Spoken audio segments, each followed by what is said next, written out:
ನಮಸ್ಕಾರ. ಮತ್ತೊಮ್ಮೆ ಇಂದಿನ ಟ್ರೈನಿಂಗ್ ಪ್ರೋಗ್ರಾಂ ಆರಂಭದ ಹೊಸ ವಿಡಿಯೋಗೆ ಸುಸ್ವಾಗತ. Pricing and scheme. ಈ ಟ್ರೈನಿಂಗ್ ವಿಡಿಯೋದಲ್ಲಿ ನಾವು ಈ ಮುಖ್ಯ 6 ವಿಷಯಗಳನ್ನು ವಿವರವಾಗಿ ಅರ್ಥ ಮಾಡಿಕೊಳ್ಳುತ್ತೇವೆ. ಮೊದಲ MRP ಎಂದರೆ ಮ್ಯಾಕ್ಸಿಮಮ್ ರಿಟೇಲ್ ಪ್ರೈಸ್. ಗ್ರಾಹಕರು ಪ್ರಾಡಕ್ಟ್ ಖರೀದಿಸುವ ಬೆಲೆ ಇದು. ಎರಡನೆಯದು PTR ಅಂದರೆ ಪ್ರೈಸ್ ಟು ರಿಟೇಲರ್, ಅಂದರೆ ಅಂಗಡಿಯವರು ಮಾರಾಟ ಮಾಡಲು ಪ್ರಾಡಕ್ಟ್ ಖರೀದಿಸುವ ಬೆಲೆ. ಮೂರನೆಯದಾಗಿ ಬಿಸ್ನೆಸ್ಗೆ ಲಭ್ಯವಿರುವ ಸ್ಕೀಮ್ಸ್. ನಾಲ್ಕನೆಯದು ನೆಟ್ ರೇಟ್.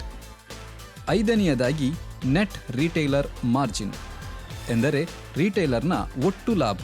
ಮತ್ತು ಆರನೆಯದಾಗಿ ಕನ್ಸ್ಯೂಮರ್ ಸ್ಕೀಮ್ ಅಂದರೆ ಕನ್ಸ್ಯೂಮರ್ಸ್ಗೆ ಲಭ್ಯವಿರುವ ಆಫರ್ಸ್. ನಾವು ಮುಂದುವರಿಯೋಣ ಮತ್ತು ಪ್ರತಿ ವಿಷಯವನ್ನು ಒಂದೊಂದಾಗಿ ವಿವರವಾಗಿ ಅರ್ಥ ಮಾಡಿಕೊಳ್ಳೋಣ. ಮೊದಲನೆಯದು MRP. ಗ್ರಾಹಕರು ಪ್ರಾಡಕ್ಟ್ ಖರೀದಿಸಿದಾಗಲೆಲ್ಲ ಅದರ ಮೇಲೆ ಬರೆಯಲಾದ ಬೆಲೆಯನ್ನು MRP ಅಂದರೆ ಮ್ಯಾಕ್ಸಿಮಮ್ ರಿಟೇಲ್ ಪ್ರೈಸ್ ಎಂದು ಕರೆಯಲಾಗುತ್ತದೆ.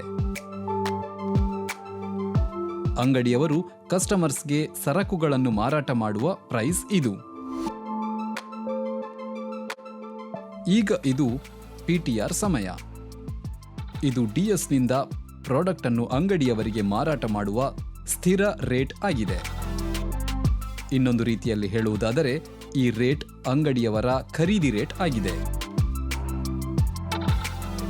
MRP ಮತ್ತು PTR ಅನ್ನು ಚೆನ್ನಾಗಿ ಅರ್ಥ ಮಾಡಿಕೊಳ್ಳಲು ಸ್ಕ್ರೀನ್ ಅನ್ನು ಗಮನವಿಟ್ಟು ನೋಡಿ. ಈಗ ಒಂದು ಉದಾಹರಣೆಯೊಂದಿಗೆ MRP ಮತ್ತು ಬೇಸ್ PTR ಅನ್ನು ಅರ್ಥ ಮಾಡಿಕೊಳ್ಳೋಣ. ರೂಪಾಯಿ 10 MRP ಯಿಂದ ರೂಪಾಯಿ 8 ಬೇಸ್ PTR ಅನ್ನು ಕಡಿತಗೊಳಿಸಿದ ನಂತರ ರೂಪಾಯಿ 2ರ ಬೇಸ್ ರಿಟೇಲರ್ ಮಾರ್ಜಿನ್ ನಮಗೆ ಸಿಗುತ್ತದೆ. ಬೇಸ್ PTRನ ನಂತರ ಟ್ರೇಡ್ ಸ್ಕೀಮ್ ಎಂದರೇನು ಎಂಬುದನ್ನು ನಾವು ಅರ್ಥ ಮಾಡಿಕೊಳ್ಳೋಣ. ಬೇಸ್ PTR ಮೇಲೆ ನೀಡಲಾದ ಅಡಿಷನಲ್ ಡಿಸ್ಕೌಂಟ್ ಅನ್ನು ಟ್ರೇಡ್ ಸ್ಕೀಮ್ ಎಂದು ಕರೆಯಲಾಗುತ್ತದೆ.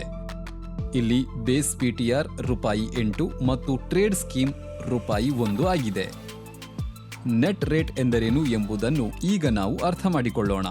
ಬೇಸ್ PTRನಿಂದ ಟ್ರೇಡ್ ಸ್ಕೀಮ್ ಅನ್ನು ಕಡಿತಗೊಳಿಸಿದ ನಂತರ ತಲುಪಿದ ಅಂತಿಮ ರೇಟ್ ಅನ್ನು ನೆಟ್ ರೇಟ್ ಎಂದು ಕರೆಯಲಾಗುತ್ತದೆ.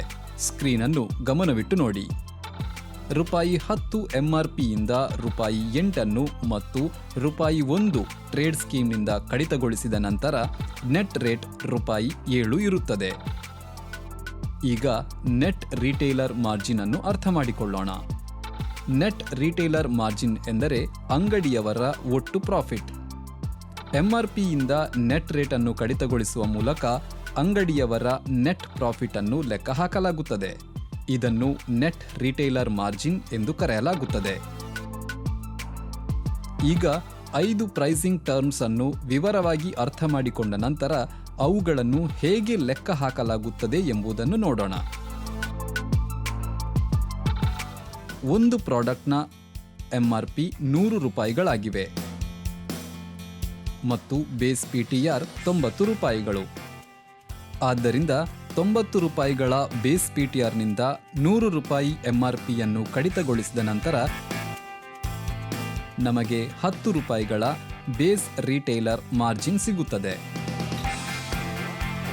ಬೇಸ್ ರಿಟೇಲರ್ ಮಾರ್ಜಿನ್ ಎಂಬುದು ರಿಟೇಲರ್ ತನ್ನ ಕಾಸ್ಟ್ ಪ್ರೈಸ್ನಲ್ಲಿ ಪಡೆಯುವ ಪ್ರಾಫಿಟ್ ಆಗಿದೆ. ಈ ನೀಡಿದ ಉದಾಹರಣೆಯಲ್ಲಿ ರಿಟೇಲರ್ ಮಾರ್ಜಿನ್ ಪರ್ಸೆಂಟೇಜ್ 11.1% ಆಗಿರುತ್ತದೆ.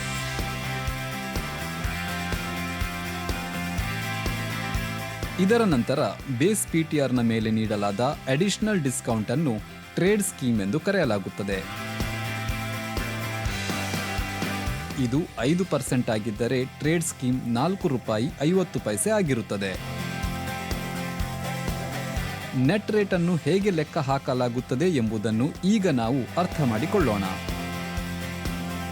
ಅದಕ್ಕಾಗಿ ನಾವು MRP, ಬೇಸ್ PTR ಮತ್ತು ಟ್ರೇಡ್ ಸ್ಕೀಮ್ 3 ಟರ್ಮ್ಸ್ ಅನ್ನು ಒಂದೇ ಸಂದರ್ಭದಲ್ಲಿ ಅರ್ಥ ಮಾಡಿಕೊಳ್ಳಬೇಕು.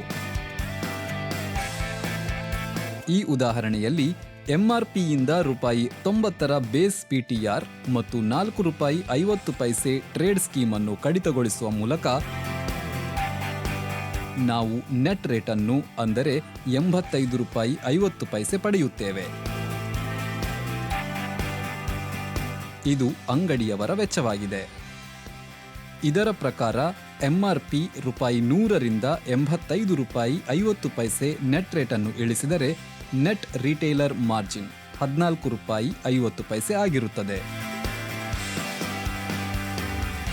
ಇದರಂತೆ ನೆಟ್ ರಿಟೇಲರ್ ಮಾರ್ಜಿನ್ 16.95% ಆಗಿರುತ್ತದೆ.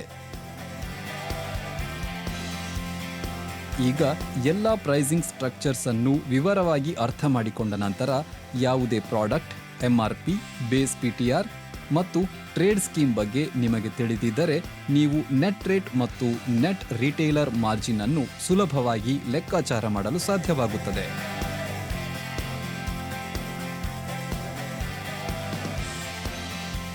ಮತ್ತು ಈಗ ನಾವು ಕನ್ಸ್ಯೂಮರ್ ಸ್ಕೀಮ್ ಅನ್ನು ಅರ್ಥ ಮಾಡಿಕೊಳ್ಳೋಣ. ಇದು ಕಸ್ಟಮರ್ ಪಡೆಯುವ ಹೆಚ್ಚುವರಿ ಪ್ರಯೋಜನವಾಗಿದೆ.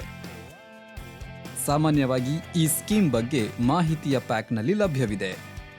ಹಲವು ರೀತಿಯ ಕನ್ಸ್ಯೂಮರ್ ಸ್ಕೀಮ್ಸ್ ಇವೆ. ಉದಾಹರಣೆಗೆ ಕನ್ಸ್ಯೂಮರ್ ಪ್ರೋಮೋ ಸ್ಕೀಮ್ಸ್ ಕ್ವಾಂಟಿಟಿ ಆಧರಿಸಿವೆ. 3 ಪ್ಯಾಕ್ಸ್ ಖರೀದಿಸಿದಾಗ ಈ ಸೋಪ್ನ 1 ಎಕ್ಸ್ಟ್ರಾ ಪ್ಯಾಕ್ನ ಪ್ರಯೋಜನವನ್ನು ನೀವು ಪಡೆಯುತ್ತೀರಿ. ಎರಡನೇ ಕನ್ಸ್ಯೂಮರ್ ಸ್ಕೀಮ್ ಪ್ರೈಸ್ನಲ್ಲಿದೆ. ಉದಾಹರಣೆಗೆ ₹14 ಬೆಲೆಯ yippee ನೂಡಲ್ಸ್ ಪ್ಯಾಕ್ ಕೆಲವೊಮ್ಮೆ ₹12ಕ್ಕೆ ಲಭ್ಯವಿರುತ್ತದೆ. ಇದರೊಂದಿಗೆ ನಾವು ನಮ್ಮ ಎರಡನೇ ವಿಡಿಯೋ ಪ್ರೈಸಿಂಗ್ ಆ್ಯಂಡ್ ಸ್ಕೀಮ್ನ ಅಂತ್ಯಕ್ಕೆ ಬಂದಿದ್ದೇವೆ. ಈ ವಿಡಿಯೋದಲ್ಲಿ ನೀವು ಕಲಿತಿದ್ದೀರಿ ಎಂಆರ್ಪಿ ಎಂದರೆ ಮ್ಯಾಕ್ಸಿಮಮ್ ರಿಟೇಲ್ ಪ್ರೈಸ್, ಪಿಟಿಆರ್ ಎಂದರೆ price to retailer, trade scheme, net rate, net retailer margin ಮತ್ತು ಕನ್ಸ್ಯೂಮರ್ ಸ್ಕೀಮ್. 3ನೇ ಮಾಡ್ಯೂಲ್ ಅನ್ನು ಅರ್ಥ ಮಾಡಿಕೊಳ್ಳಲು ದೈನಂದಿನ ವಾಡಿಕೆಯ ವಿಡಿಯೋ ವೀಕ್ಷಿಸಿ.